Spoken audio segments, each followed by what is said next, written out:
Prima la deposizione della corona d'alloro, poi l'incedere silenzioso tra le lapidi bianche. È una presenza densa di significato quella del Presidente della Repubblica Sergio Mattarella, accolto al cimitero di Fortonia da superstiti, familiari, soccorritori. Grazie veramente di cuore per essere tornato in questo luogo dove il Vajont ci offre silenziosamente il più grande invito a fare memoria e insieme la più grande lezione di quello che lei pochi giorni fa ha definito terribile e indimenticabile.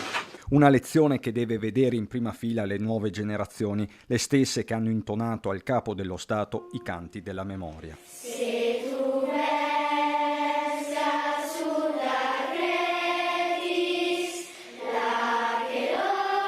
Qui riposano le anime di 1910 persone, tra queste anche moltissimi bambini, i cui nomi sono stati alzati verso il cielo poco fa dai loro coetanei delle nostre scuole. E da Fortonia guarda al futuro anche il presidente della Camera, Lorenzo Fontana. Il messaggio è che bisogna sempre rispettare il territorio,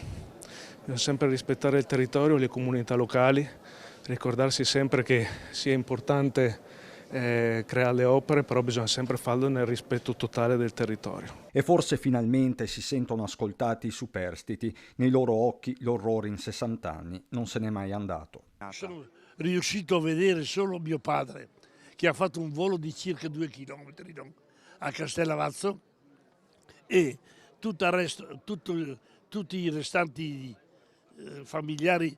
Sono stato 28 giorni sopra le macerie, ma non ho visto più nessuno e non ho riconosciuto più nessuno. Ecco, e oggi il fatto che ci sia Mattarella, il capo dello Stato, ha un significato per lei? Sì, mi fa proprio un grande piacere averlo qua.